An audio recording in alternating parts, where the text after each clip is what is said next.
Hello दोस्तों, क्या हाल है। आज तारीख है 14 नवंबर 2024, दिन गुरुवार। आइए पहले 14 नवंबर के बारे में कुछ जान लेते हैं। हर साल 14 नवंबर को बाल दिवस मनाया जाता है। यह दिन भारत के पहले प्रधानमंत्री पंडित जवाहरलाल नेहरू की जयंती के उपलक्ष्य में मनाया जाता है।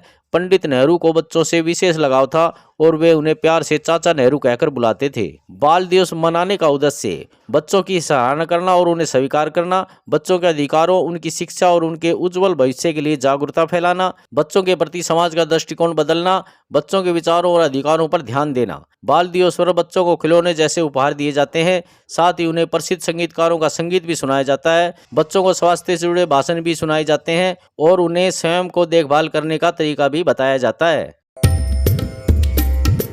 हरियाणा के पूर्व मुख्यमंत्री भूपेंद्र सिंह हुड्डा की मुश्किलें बढ़ने वाली है। पूर्व मुख्यमंत्री के खिलाफ पंचकुला स्थित prevention of money laundering act 2002 के विशेष अदालत की ओर से सुनवाई पर रोक लगाए जाने के करीब 6 महीने बाद प्रवर्तन निदेशालय ने पंजाब एवं हरियाणा हाईकोर्ट में इस आदेश को चुनौती दी है। भूपेंद्र हुड्डा पर आरोप है कि उन्होंने हरियाणा शहर विकास प्राधिकरण के अध्यक्ष पद पर रहते हुए अयोग्य आवेदकों को प्लाट बांटे। इसके लिए उन्होंने अपने अनुसार नियमों में बदलाव भी किया।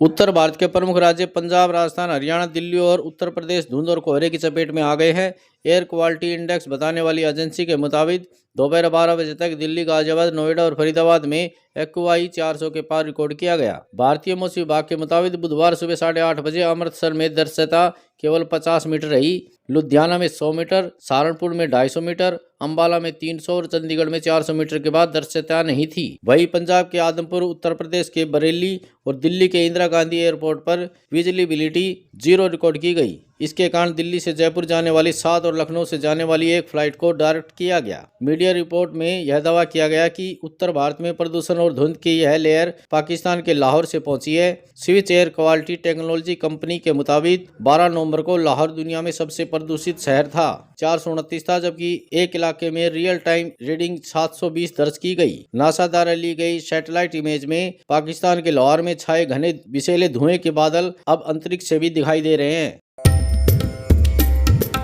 महाराष्ट्र के पालघर में कोलगाम हेलीपैड पर बुधवार को इलेक्शन कमीशन के अधिकारियों ने सीएम एकनाथ शिंदे के सामान की चेकिंग की। अधिकारियों ने शिंदे के बैग, ब्रीफकेस और दूसरे सामान को जांचा। इसकी वीडियोग्राफी भी करवाई। शिंदे ने अधिकारियों से कहा कपड़े हैं। अधिकारियों ने हाँ में सिर हिलाया। इसके बाद शिंदे ने कहा कपड़े हैं, यूरिन पोर्ट वगैरह नहीं है। शिंदे का यह कमेंट्स उदय के बयान पर तंज माना जा रहा था। दरअसल 11 और 12 नवंबर को हेलीपैड पर 2 बार उदय ठाकरे के सामान की जांच की गई थी। तब उदय ने इसका वीडियो शेयर किया था, जिसमें वह कहते नजर आ रहे थे, मेरा बैग चेक कर लीजिए, चाहे तो मेरी यूरिन रिपोर्ट भी चेक कर लीजिए, लेकिन अब मुझे मोदी के बैग चेक करते हुए भी आप लोगों का वीडियो चाहिए। वहां आप अपनी पूंछ मत झुका देना।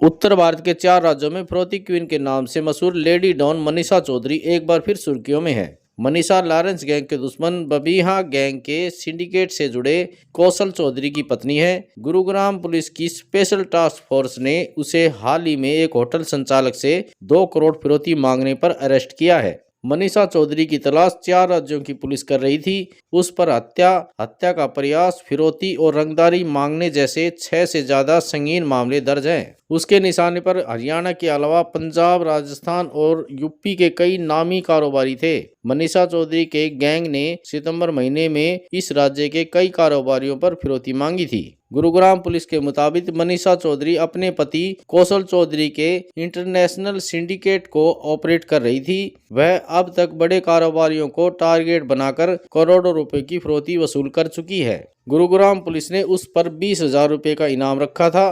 फिरौती वसूलने के लिए उसके गुर्गों ने 1-2 जगह फायरिंग भी की थी। झारखंड विधानसभा चुनाव के फर्स्ट पेज में मंगलवार को 15 जिलों की 43 सीटों पर शाम 5 बजे वोटिंग हो गई। शाम 5 बजे तक 64.86% मतदान हुआ है।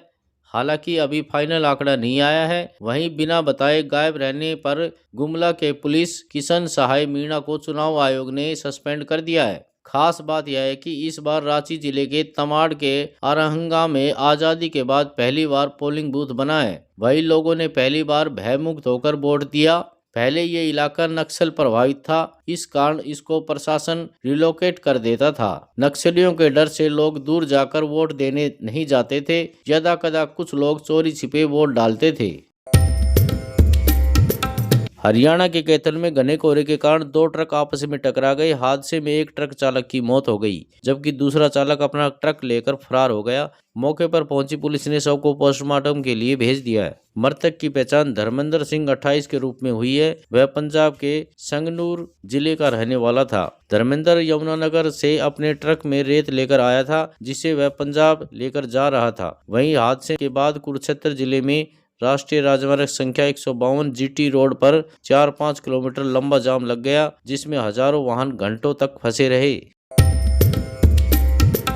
एससी के आरक्षण में वर्गीकरण को हरियाणा में आज से लागू कर दिया है। मुख्यमंत्री नायब सिंह सैनी ने खुद सदन में इसकी घोषणा की, जिन्होंने कहा कि सुप्रीम कोर्ट ने सरकारी नौकरी में अनुसूचित जाति के आरक्षण के वर्गीकरण को लेकर फैसला दिया था, जिसको हमारी कैबिनेट ने पास करने का कार्य पहले ही कर दिया था। सरकारी नौकरी में अनुसूचित जाति के आरक्षण में वर्गीकरण का वो फैसला आज से लागू हो जाएगा। शाम 5 बजे से मुख्य सचिव को वेबसाइट पर वो आदेश देखा जा सकेगा।